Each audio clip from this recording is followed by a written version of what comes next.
sa buto lang sa isa, magulong ang Diyos ng mga man, anak ng Espiritu, nagdako ang yan ng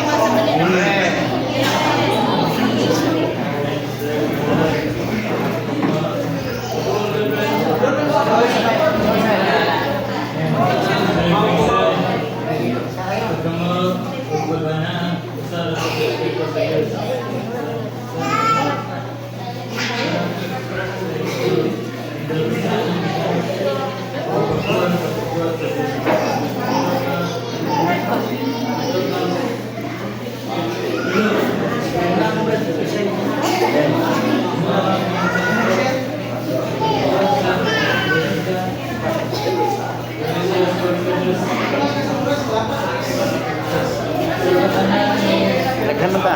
Magani na yung videographer. Nama yung videographer. Jen. Lain ako. Sunod na. Sunod na. Kanang nili. Nanay ko ay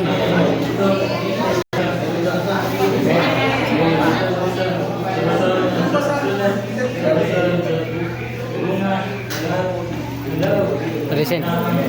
Huwag na itong kwan. Akong stand.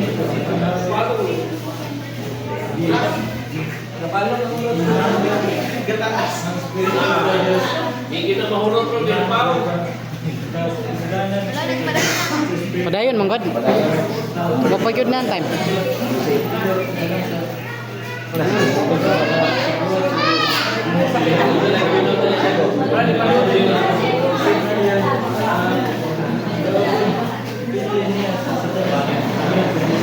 Amen. Amin ini basag wala tayo na doon ka na. Pusok man di ay.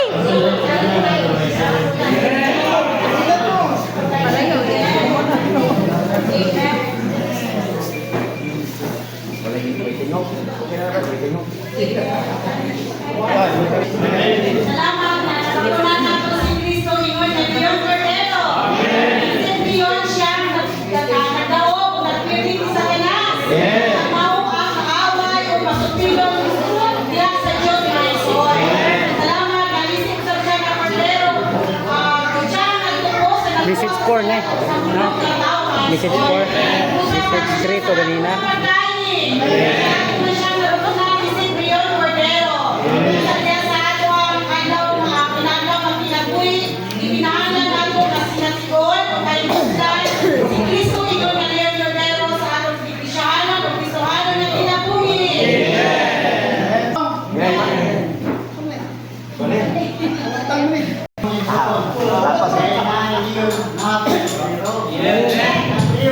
Alang sa pagkao. Amen. Sa mga nailinda. Ang pero ko, alang sa pagkao. O, ito kasi ang ito kasi alang na isa usok alang sa ubang ito. Ito kasi ito katulong. Ito katulong alang na ikaguhan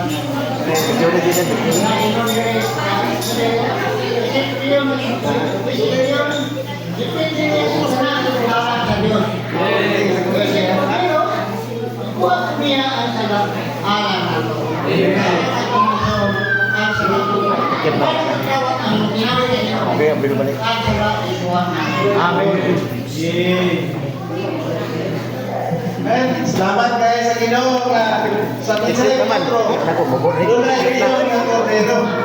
Ang iyon ba aron mo daw ta mga John.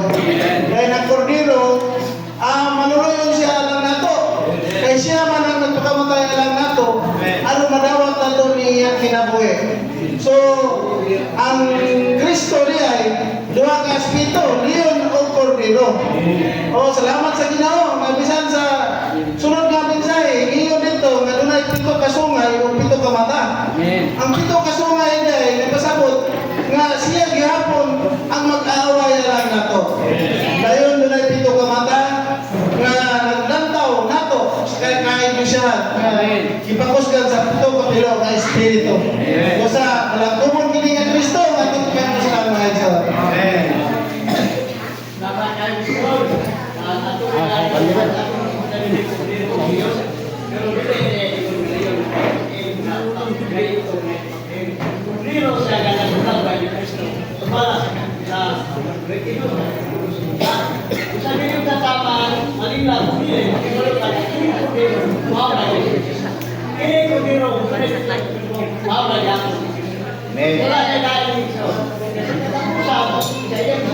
Ako lang hotel.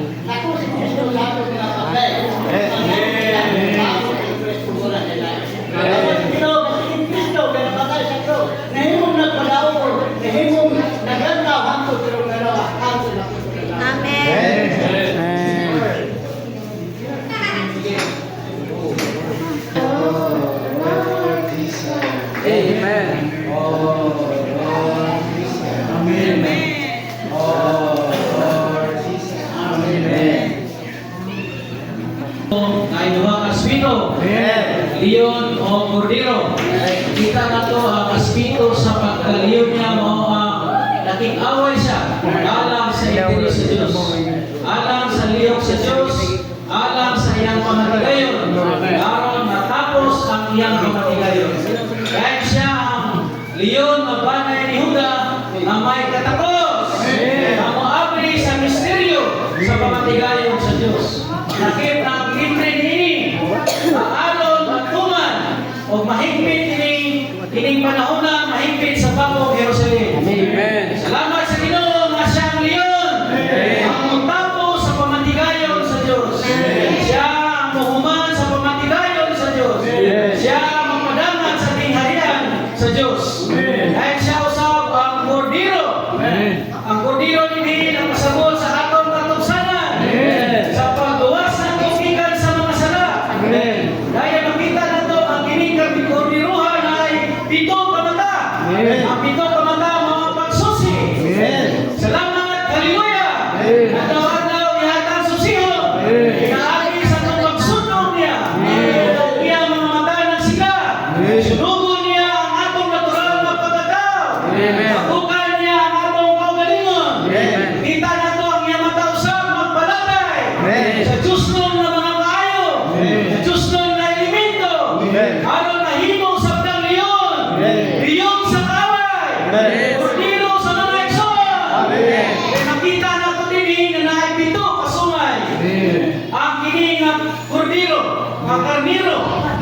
makita na to ang iyahang sungay usog.